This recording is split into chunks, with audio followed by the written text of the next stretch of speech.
Welcome everyone to today's Holocaust Living History workshop featuring Helen Epstein. This is the first event of our new series and I'm delighted to be here to welcome everybody from the San Diego region, from the United States, and as I noticed from Canada and maybe from even farther afield. I would like to acknowledge the incredible generosity of Judy Gottschalk, who has supported the Holocaust Living History workshop for years now. Judy is the survivor of two Holocaust survivors. She's the daughter of two Holocaust survivors, and she has supported us for a number of years. Thank you, Judy. A few words about today's program. Our speaker will be introduced by history professor Deborah Hertz. I do apologize, this kind of flustered me, the tech mishap. Deborah Hertz will introduce Helen Epstein. And welcome, everybody. Okay, well, it's my pleasure to introduce Helen Epstein. I'm sorry we're still on Zoom. I cannot wait to be back in the Geisel Library, which is looking very, very evolved since the pandemic. To introduce Helen is to bring myself back, and I'll bring you all back with me, to November of 1984. I was an assistant professor at SUNY Binghamton on a postdoc at Harvard. Helen had recently been a professor of journalism at NYU. In fact, she was the first female tenured member of the department there, and she had written a book in 1979 called Children of the Holocaust, which I read as soon as it came out, so it was only 5 years out by the time I met her, and we decided to get together when we went into the kitchen, the cozy kitchen that the Center for European Studies at Harvard, which was very, very lovely and cozy. We must have stayed there for about 6 or 7 hours. We went through everything: the Hebrew University, NYU, being Jewish, being a feminist, having a family, and so it went. And some of the tips that she gave me that year, I still remember. She told me, Deborah, when you're writing, a lot of your best stuff is going to be on the cutting room floor, but that's fine. Helen was already a very professional writer and had a lot of advice to give. So today's talk is going to be based on her wonderful, wonderful book, Franci's War, A Daughter's Search for Her Mother's History. So Judy, if you're out there, it's just a beautiful match here between you and Helen. I want to say that Helen pioneered a form of memoir writing that was historically informed, that is now really the rage for the Civil War, for slavery, for Holocaust, for World War II. And Helen does it in a way that is very remarkable. She tells you a lot about her past and her personal past, but she's never narcissistic. And she never overshares, and it's always extremely artfully done. And along those lines, I'd like to celebrate, even though it has nothing to do with Helen, but I'd like to celebrate our colleague, Professor Peter Gurevich, who's given many talks on his memoir in progress. And I'm delighted to announce that it's coming out in print, and the title is Dad, The Day You Left Paris, Was It Raining? ?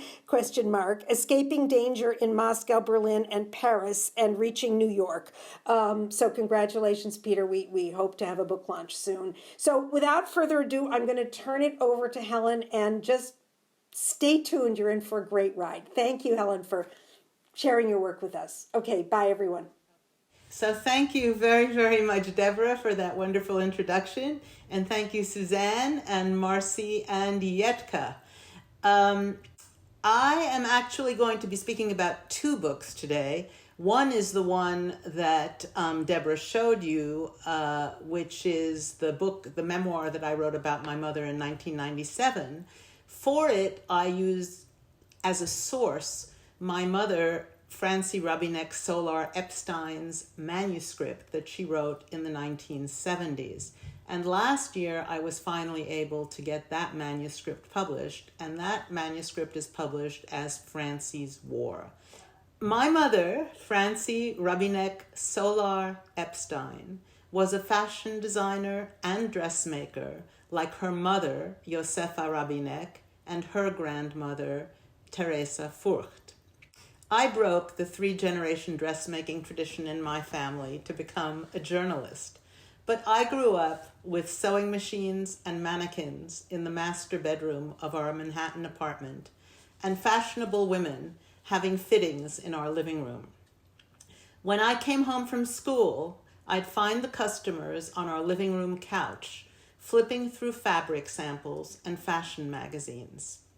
They included actresses like Nancy Marchand, who worked as a model for my mother long before becoming famous as Tony Soprano's mother on The Sopranos, as well as I Love Lucy's neighbor Ethel, in real life, the actress Vivian Vance. My athlete father was unemployed for a decade, and our family depended on Franci's craft, her savvy, and her powers of persuasion for its subsistence. Before I tell you about her war memoir, I'll give you a quick historical view of the centrality of sewing for all women, but especially for Jewish Central European Jews like my mother, Franci. Making clothes is one of the oldest of women's occupations. This is a painting of women sewing burial shrouds for the Prague Burial Society around 1780. As I said, my mother, my grandmother, and my great-grandmother all supported themselves, and sometimes their husbands, by dressmaking. By the end of the 19th century, Jews in Central Europe dominated the entire spectrum of the clothing industry, from the low end of peddling old clothes to the high end of manufacturing textiles and establishing venerable department stores in Paris, Berlin, and Vienna. On the low end, traveling peddlers went from village to village with a bundle of old clothes on their backs. The 19th century Czech author Božena Němcová wrote, "Every day at twilight, tall Moses walked past. He was as tall as a pole and had a morose expression and carried a sack over his shoulder. Betsy the maid used to tell the children that he collected disobedient children in his sack." The next step up from the old clothing peddler was a used clothing store, like the one run by Rosa Lustfeld in the small city of Kolín, east of Prague. Rosa was my grandmother Pepi's aunt, an observant Jewish widow, and one of the poorest members of the large Jewish Saxel family. She had become my grandmother's guardian after both Pepi's parents died in Vienna, and she taught my grandmother to sew and to repair clothes. This is a photo of my grandmother Pepi in Kolín, just before the turn of the century. By 1900, she had learned to speak Czech as well as German. She was eager to go to the big city, and she presented herself so well that while visiting her older brother in Prague, she talked her way into a job with Moritz Schiller, a fashion emporium close to Wenceslas Square. Mr. Schiller was familiar with provincial Jews. Most Prague Jews had relatives in the Czech countryside. He assessed my grandmother and decided to teach Pepi how to deal with suppliers and customers, manage seamstresses, travel to fashion shows, and choose what women in Prague would like. He was responsible for transforming her into a sophisticated and elegant Prague woman. She married Emil Rabinek, an electrical engineer and partner in a large electrical supplies firm, who encouraged her to leave Schiller and to start her own salon, Salon Weigart. This was in 1919. They lived a privileged life, traveling and patronizing the opera and the theater. Emil did not wish to have a child, and when it became clear that Pepi was too pregnant to have an abortion, demanded that she give birth to a son. My grandfather was 42 and my grandmother 38 when my mother, Franci, named after Emperor Franz Josef, Franci Rabinek, was born in February of 1920. She too grew up in privilege, traveling to Central European spas, such as Marienbad and Ischl, with a Czech nanny and a pet dog. She was photographed modeling her mother's line of children's clothing. Her father, for his part, had never really accepted the reality of having a daughter, and on birthdays, gave her machines from his electrotechnical company instead of dolls as presents. He also encouraged her to fix things that were broken in their home. This quirk of my grandfather's would later play a major role in my mother's survival in Auschwitz. But her childhood was golden. A prominent Jewish painter painted this portrait of her when she was 4. When it was time to enter school, her parents enrolled her in Prague's French school, which she attended from the age of 6 to the age of 14, when once again her father intervened, and because he found her German full of mistakes, forced her to transfer to the German gymnasium.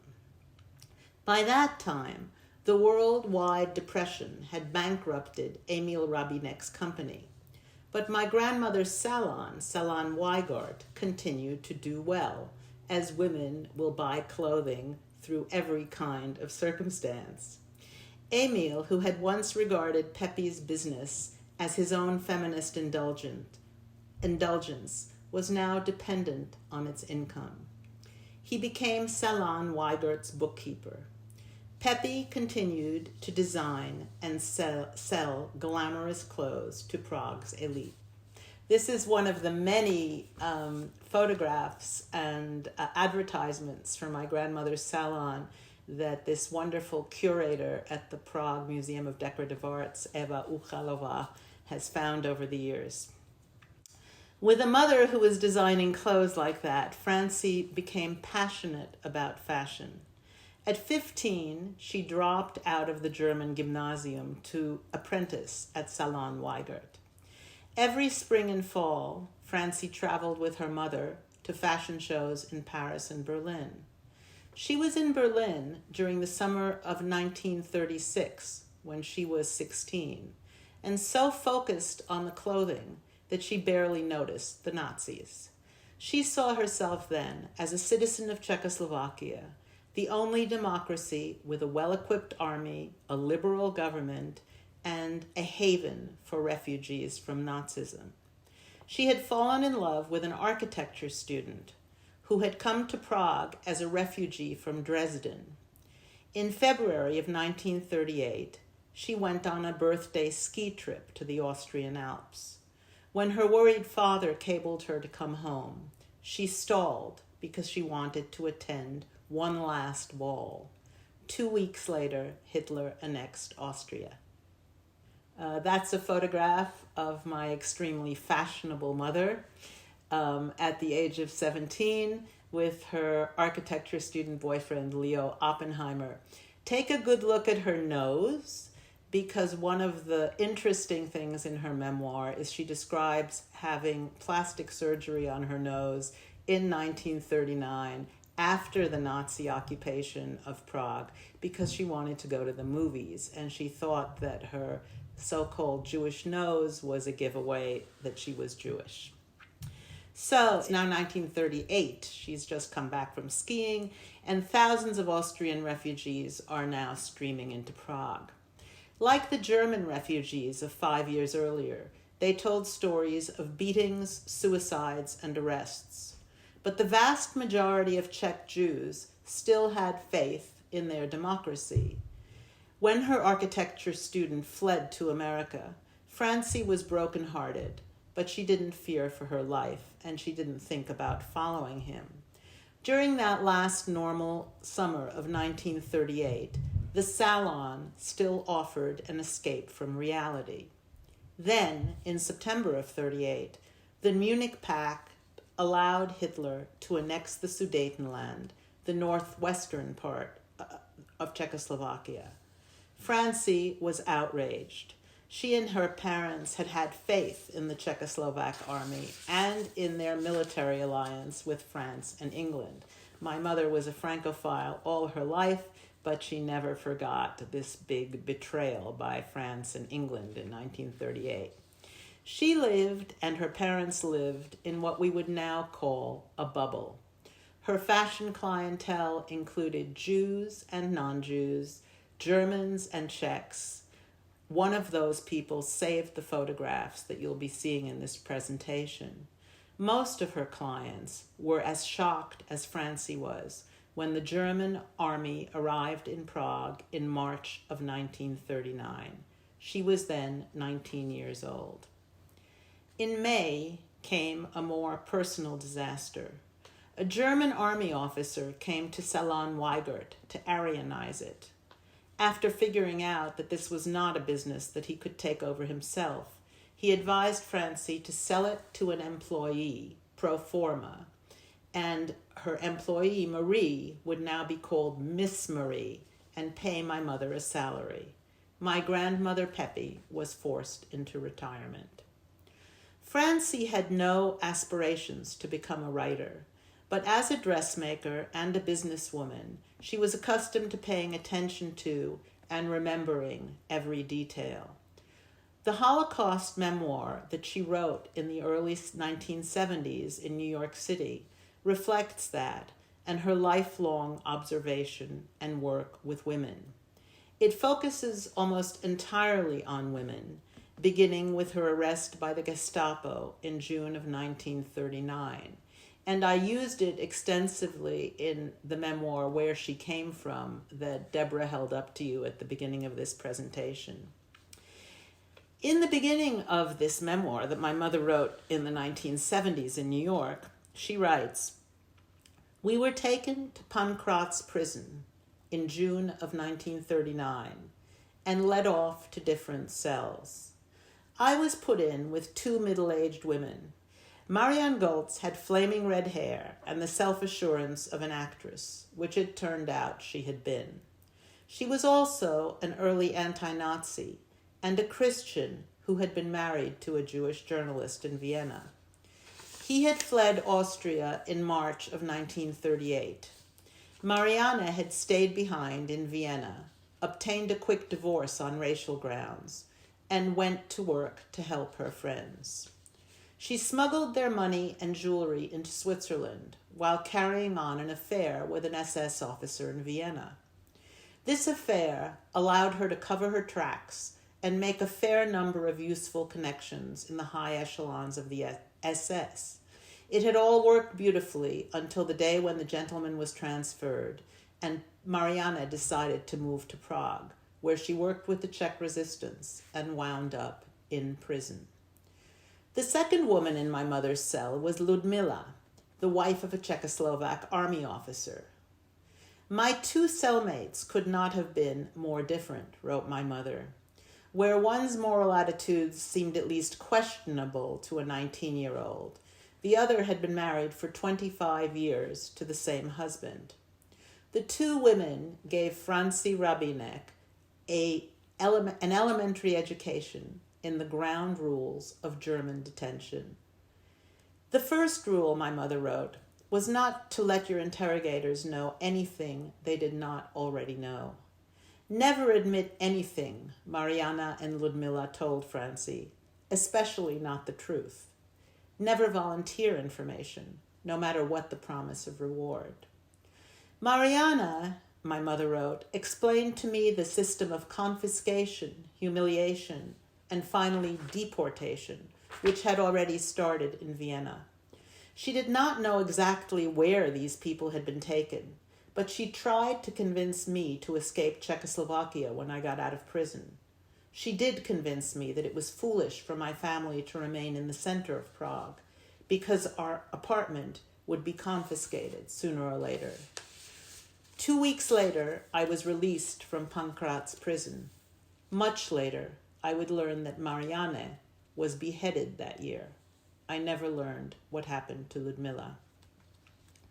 Following Marianne's advice, Franci convinced her parents to move to a small apartment on the outskirts of Prague, and for over a year, Franci biked to her salon with a shoulder bag covering her star.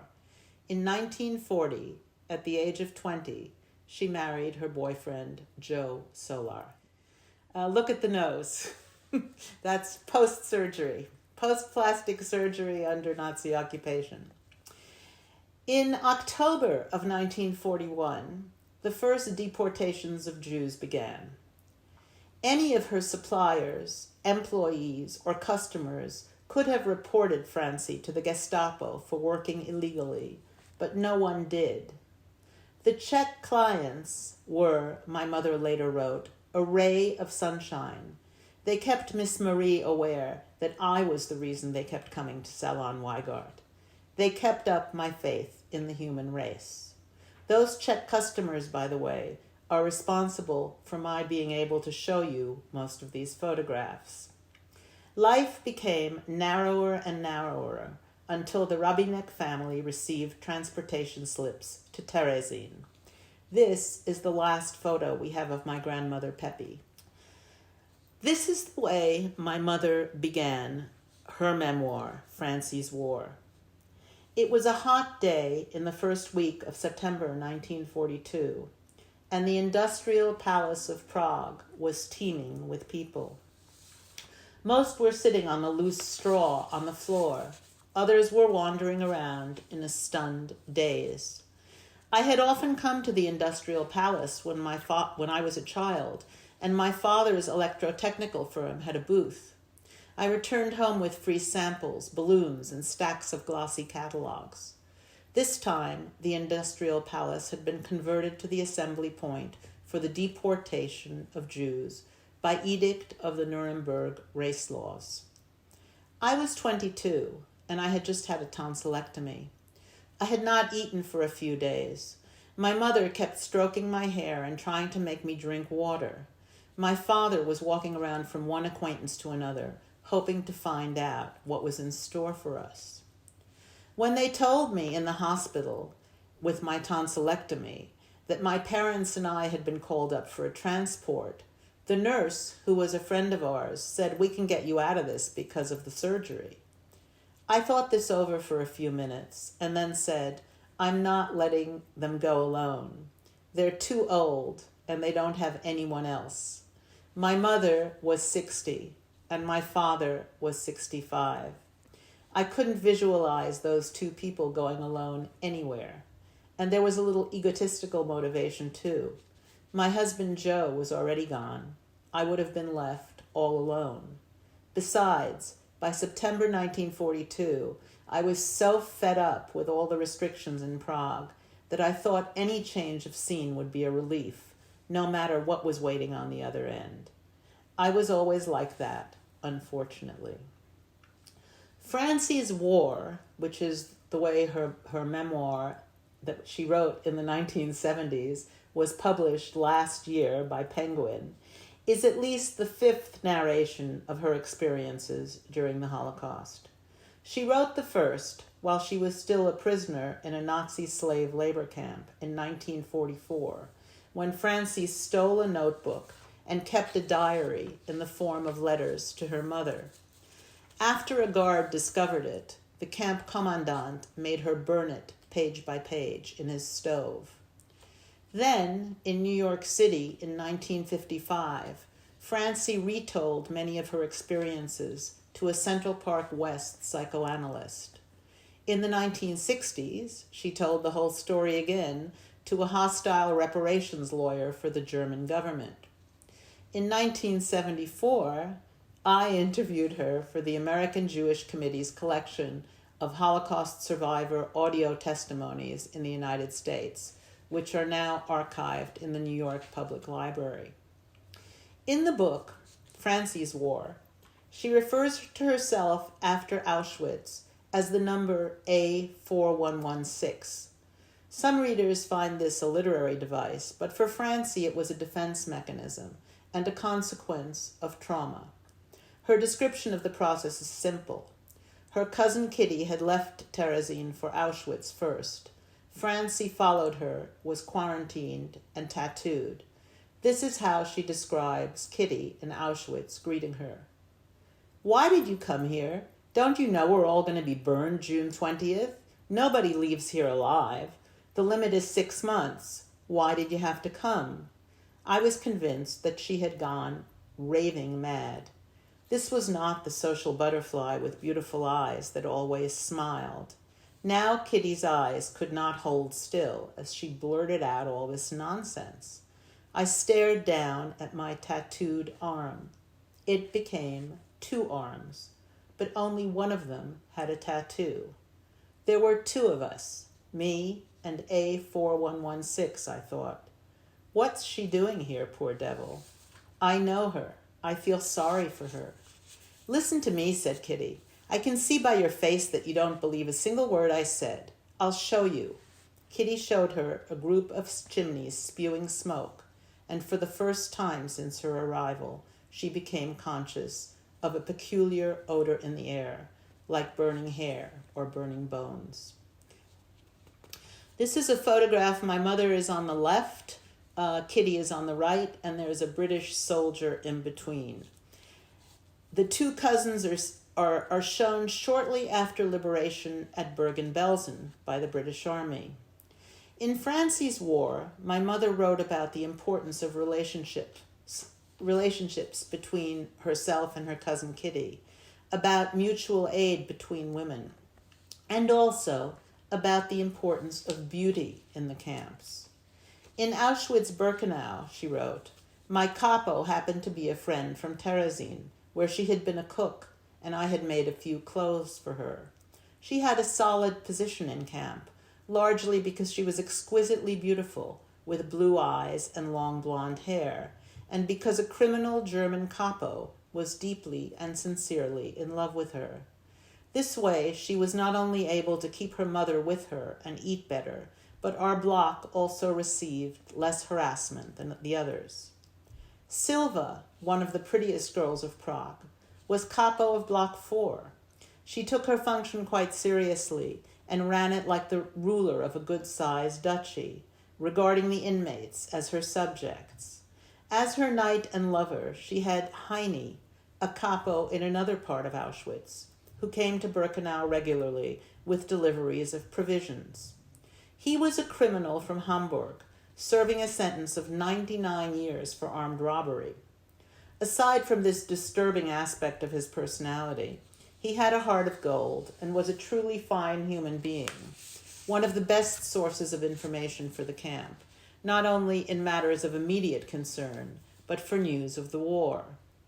One of the curiosities of Birkenau, my mother wrote, was the selection of its capos. All of them were young. The SS ostensibly preferred to deal with pretty faces and good figures. In July of 1944, Franci and Kitty were two of 1,500 Jewish women transported out of Auschwitz to labor camps. They were forced to strip and stand naked for selection by the infamous Dr. Mengele. Franci had an appendectomy scar and knew that he was rumored to dislike scars. Moreover, though she was an established dressmaker, dozens of women in search of a work skill that would help them through the selection were also claiming to be dressmakers. Here's her description of what she did. When she reached the dashing doctor, she writes, he fired questions at her. Number, age, profession. She said, electrician. She joined Kitty, who had already made it there, and pulled on her clothes. The other girls crowded around, wanting to know what had caused the change of pace in the proceedings.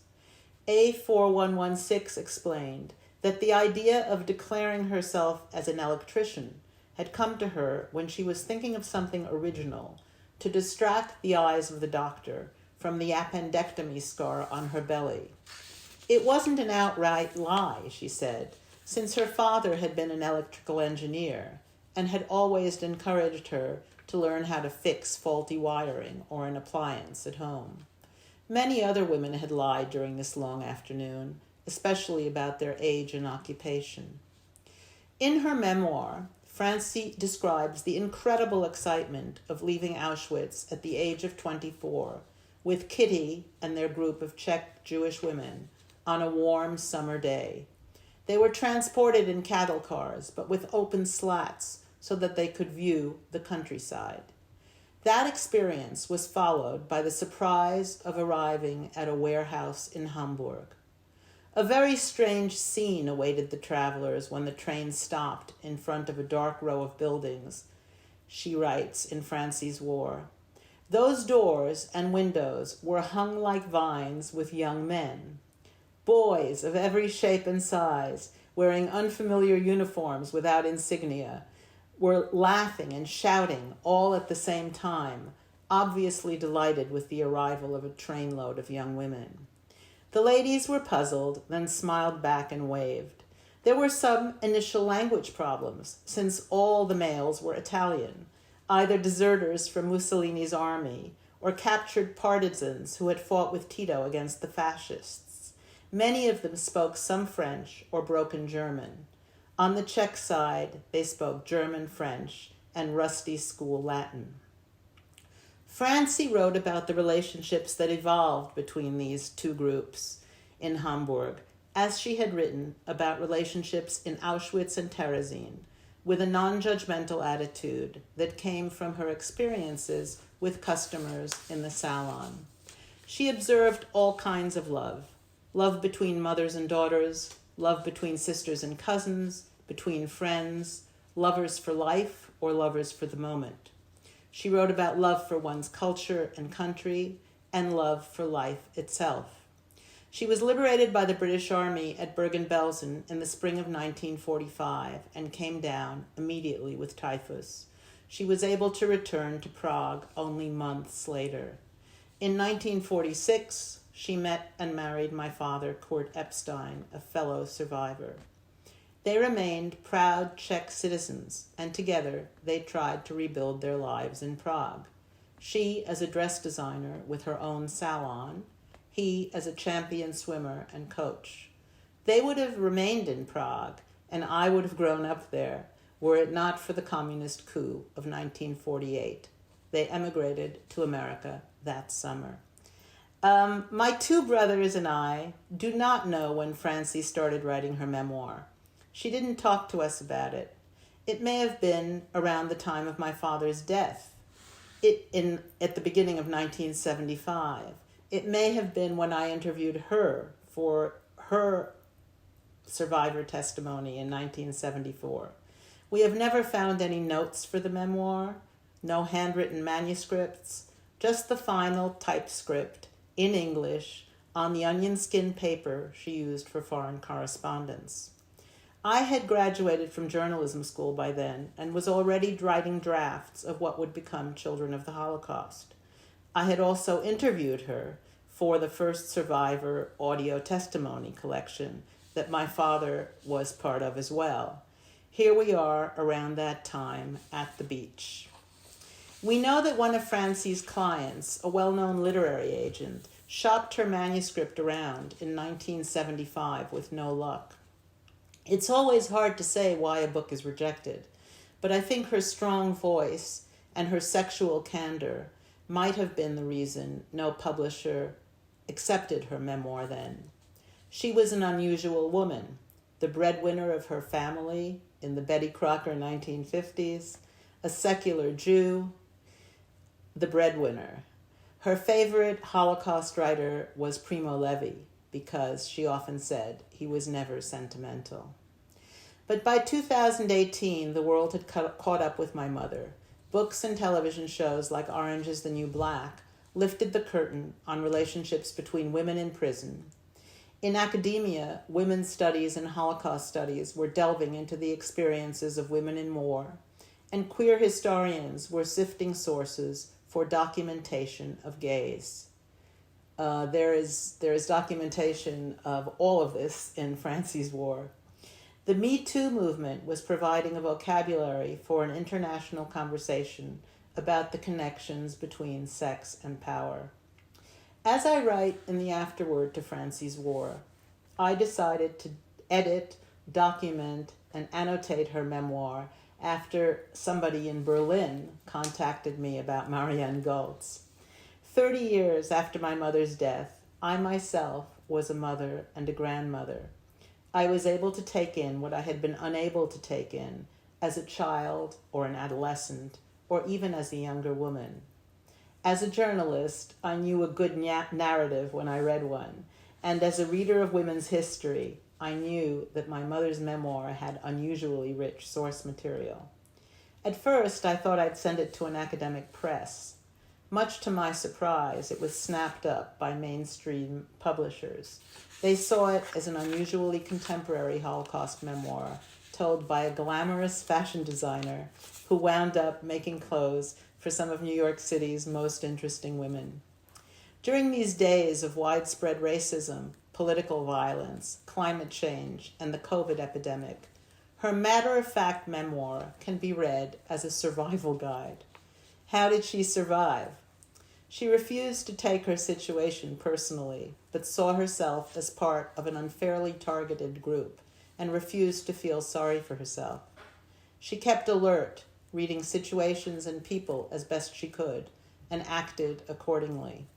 She kept her friends very close, formed alliances where she could, and volunteered to take care of others, including a young orphan named Gisela, whom she adopted while in Terezin and Auschwitz. She tried to find meaning in performing work she knew how to do, making and repairing clothing, both as the forced labor she was assigned to perform and for favors and food.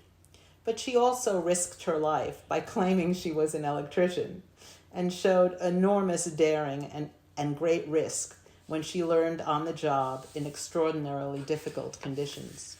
She sought solace in the memories of her parents, of her first love, of favorite poems, songs, and music.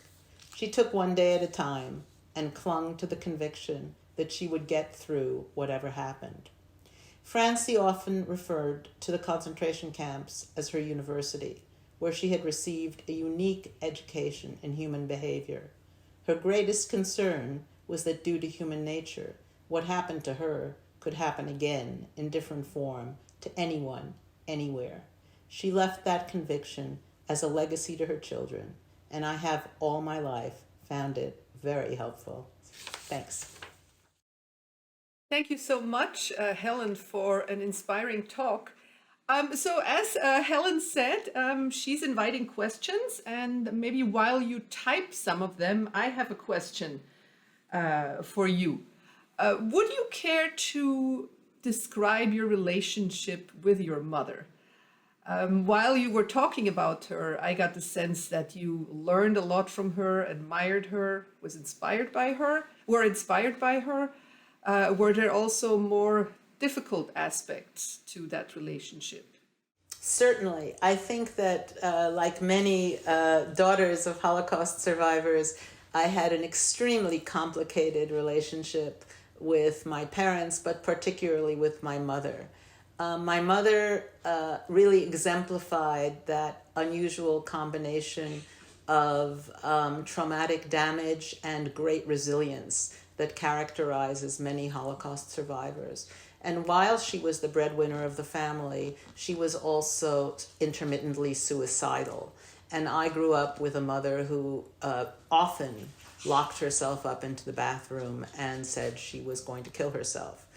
I also, because I resembled my mother, I look very much like my mother, I have many of the same interests and tastes as my mother, we were extremely close in what we loved and what we did. So I soon became the closest person to my mother. Had she married a different kind of man, perhaps she would have been closer to her husband than to her daughter. But like in many survivor families, I became the closest person to her.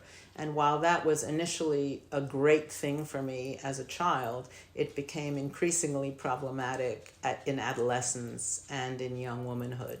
And so our relationship became increasingly difficult. And I actually went into psychoanalysis in order to figure out how to separate from my mother.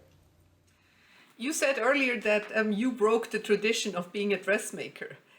And somebody asked us, somebody in the audience, why you chose to become a journalist. And I would like to add on to this question, was this a way of distinguishing yourself from your mother, to kind of separate yourself from that trajectory? No, I don't think so, actually. I think that the fashion gene is passed down from generation to generation. And in our family, my younger brother got the gene. He's an extremely fashionable person. And it completely missed me. I was never interested in clothes. As a little girl, I was a tomboy. I liked wearing pants. I was much more like my athletic father. And so I was never drawn to fashion. That was not a problem for us at all. I never was interested in becoming a dress designer. In fact, the opposite was true. My mother was extremely frustrated at how indifferent I was to fashion and to clothing. So no, that was not my rebellion. As far as the journalism went, two of my mother's favorite customers were journalists. One of them was a woman named Maria Manis, who was extremely tall, as I was, and wore pants and capes at a time when women didn't do that.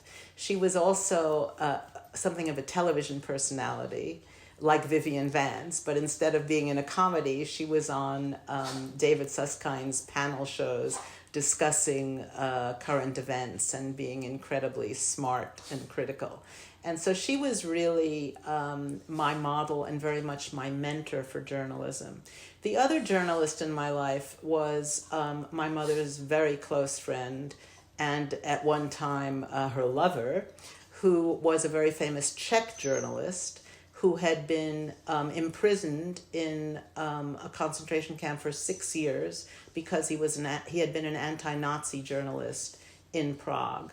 And in the United States, he worked for Radio Free Europe. And from an early age, he used to put me on his radio show on Radio Free Europe.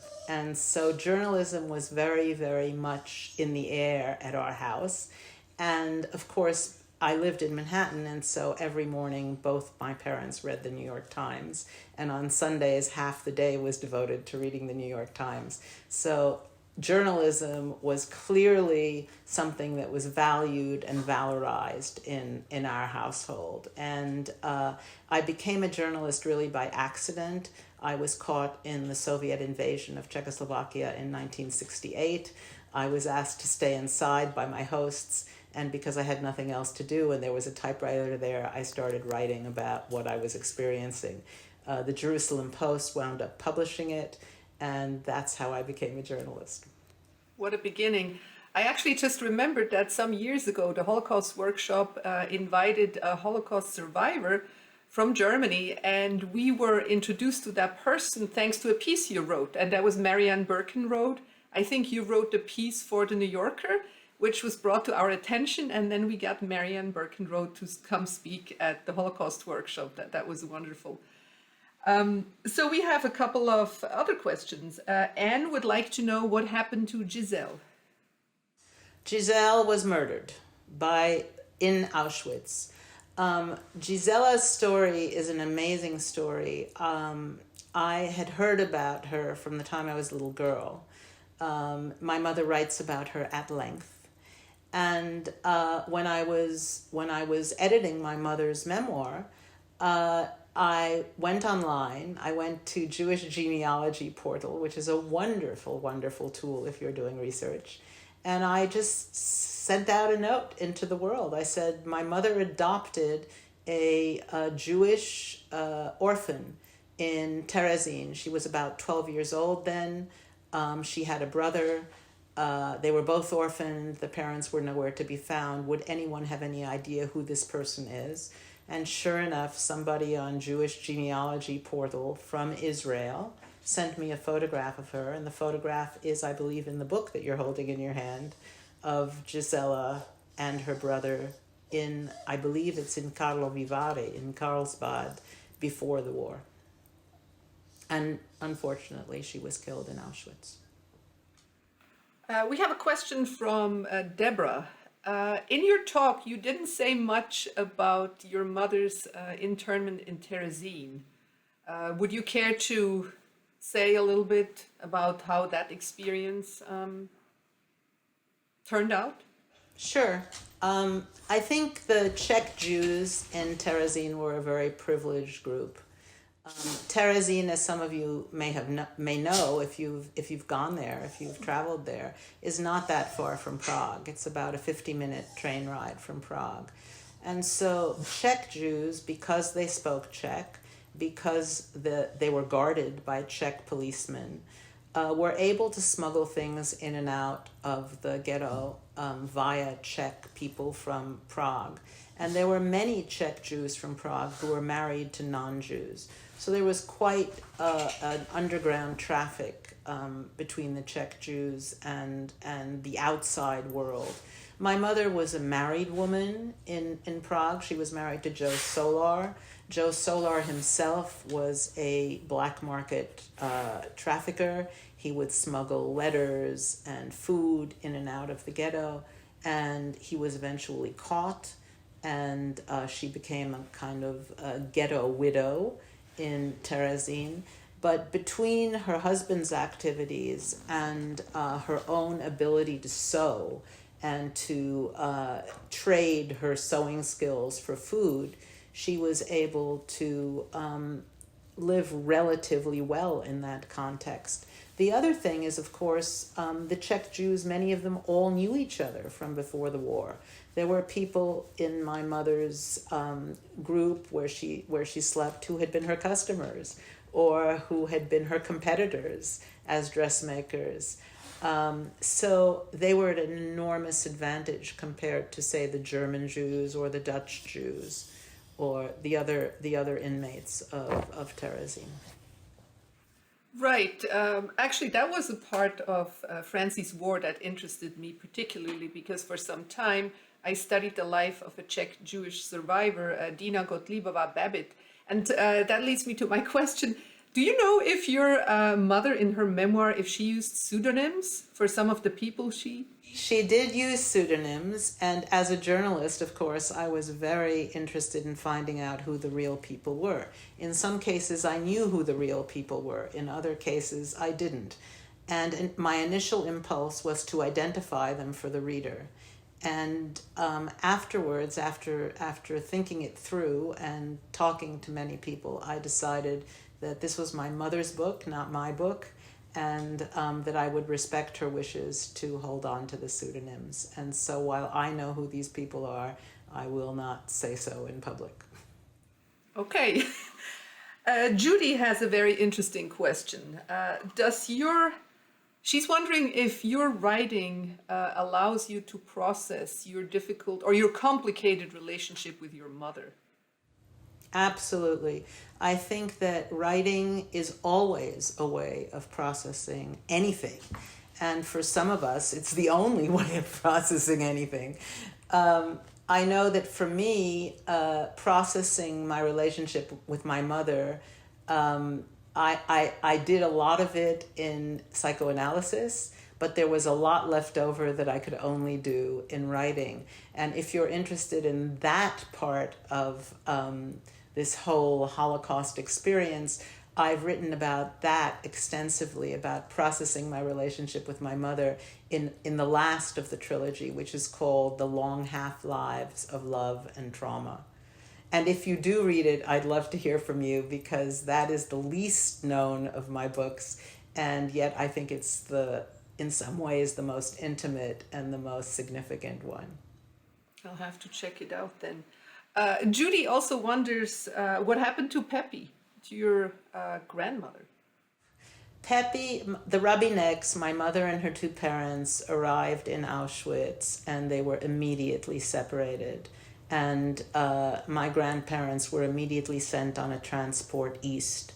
And they met a very quick but a horrible end. They were shot into an open ditch at a place called Malý Trostinec. And my mother, of course, never saw them again. That is pretty terrible considering her age. I mean, it was terrible for everybody, but she was of an advanced age. I have one final question we have one more, but in the meantime, I'll ask you my question. Do you actually identify as a second generation survivor? Does that label mean anything to you, or that designation, second generation survivor? Absolutely. Well, I've never felt comfortable with the term second generation survivor. I think that's a kind of compound noun that doesn't sound very American to me. But in terms of second generation, I can tell you how the term evolved for me. When I first began working on this subject, which was when I was a student in Israel in the late 1960s, it evolved because I went to Israel after the Six-Day War as a mitnadevet, which means a volunteer, to help work in a kibbutz, assuming that there were many young people who were fighting the war. But the Six-Day War ended very quickly, and there were thousands of us from all over the world who had come to Israel, who now had nothing to do. And so what we did, many of us, was go to Jerusalem and study Hebrew at the Hebrew University in an ulpan that summer. And then we stayed and remained students in Israel. I graduated from the Hebrew University, even though I began my studies at college, at City College in New York. So during that time, I met all of these people from all over the world. It was like having a research pool outside my window. And I started noticing, even though I wasn't a trained journalist, that many of us had a great deal in common. We all spoke 2 or 3 or sometimes 4 languages. We spoke the language of our parents, and then we spoke the language of the country in which we had grown up. We were multicultural. We lived in the culture of our parents and in our own culture. And of course, most of us had no greater extended families. In New York City, I grew up in a Jewish neighborhood, but most of the people on the Upper West Side were American Jews, and almost all of them had grandparents. I never had grandparents. I never had aunts or uncles or cousins. So all of a sudden, here I was in Jerusalem, and I noticed that all these people were like me. None of them had extended families. All of them were living in a strange combination of cultures. I had a friend who was Brazilian, but he spoke Hungarian because his parents were Hungarian survivors. I had a friend who was Belgian, but he spoke Polish because his parents were Polish survivors, etc., etc. So I called these people "we who came after the war." That was my first formulation of this. And then I thought, oh, we are a peer group without a sign. And I remember I wrote an article back in 1975, I think, for the National Jewish Monthly called "A Peer Group Without a Sign." And it was only much later that the term evolved to second generation. But I am comfortable with second generation. These things take on a life of their own. When you're a writer, you realize that you put out an idea or you put out a word, and then all kinds of things happen to it that are out of your control. So while I'm not particularly comfortable with second generation survivor, that's the way it is. What can I do? It occurred to me that it is a testament to your lively retelling of your mother's story, that a number of questions are about what happened to the people that you talked about, Giselle, Pepe. Somebody would like to know what happened to Kitty. Oh, that's Sherry. Sherry asked the question. What happened to Kitty? Kitty is somebody I knew very well. First of all, Kitty came to America a couple of times. I don't know how she managed it, because even during the Cold War, she was able to travel. My mother, when she received her reparations money in 1964, went to see Kitty. Kitty and my mother returned to Prague together in the fall of 1945. Kitty was always a party girl. Kitty just went back to being a social butterfly, as my mother describes her. And unfortunately, the man that she was engaged to married somebody else, and she was heartbroken. And so she married a fellow concentration camp survivor, like so many survivors did, for various reasons. And he became an invalid, and he was unable to travel. And when my mother and father emigrated from Prague in the summer of 1948, Kitty was unable to leave the country. And so she remained in Prague. She remained in Prague until she died. She wound up working as the secretary to the chief rabbi of Prague, which was kind of amazing. And she lived longer than my mother. My mother died in 1989, and Kitty lived to see the Velvet Revolution, which she reveled in, and she lived to come to my wedding in 1989, and she had a fine old time until she finally died of cancer in Prague. Thank you for sharing this. So now we have definitely the last question. Nina is wondering how your mother's relationship with Judaism, the Jewish faith, evolved. Was she happy that once she moved to the United States, she could live her Jewishness openly? My mother never had a problem living her Jewishness openly. I think if you look at the history of Czechoslovakia, you'll find that under Tomas Masaryk, who was the first president of Czechoslovakia, Jews had total equal rights along with every other religious minority. And in fact, my mother often said that living in Czechoslovakia in the 20s and 30s was a far freer experience than living in the United States in the 1950s. And so she never had any problem living as a Jew. The problem was that her father had baptized her and had never given her any kind of Jewish education. She was a social Jew in the sense that most of the people she knew were Jews, and she was culturally Jewish. She did all of the things that Jews did in the Czechoslovak Republic, and also what American Jews do now. But she never had a religious practice. She said that concentration camp had basically taught her Judaism, as it did to many Czech Jews, because in places like Terezin, they had seminars on Judaism, on Zionism, on Talmud, on Jewish writers, and she really became Jewish as a result of her war experience. My father's was very different. My father came from a provincial Jewish family, a small town Jewish family. My grandfather was president of his synagogue and the choir director of their choir, which tells you what kind of Jewish community it was. But the point is that my father had a bar mitzvah, my father knew the holidays, my father knew the Jewish calendar, my mother knew none of those things. So she learned that in Terezin, and when she came to the United States, in New York City, they did join a synagogue. They joined the Stephen Wise Free Synagogue, which was a Reform synagogue on the Upper West Side, and we were sent to Sunday school. I and my two brothers went to Sunday school as children. And my mother observed the Jewish holidays, not as rigorously as many other Jewish mothers I know, but at least she did it. Thank you so much, Helen. I wish we could all applaud. This was a truly wonderful talk, and I would like to encourage everybody to read this pretty unique memoir. I would ask only one thing. If you read the memoir or anything else that we've talked about, please leave a review, because these are very important ways of getting your feedback. So I would appreciate it. Thank you again, Helen. Thank you, Judy, for supporting this unique event.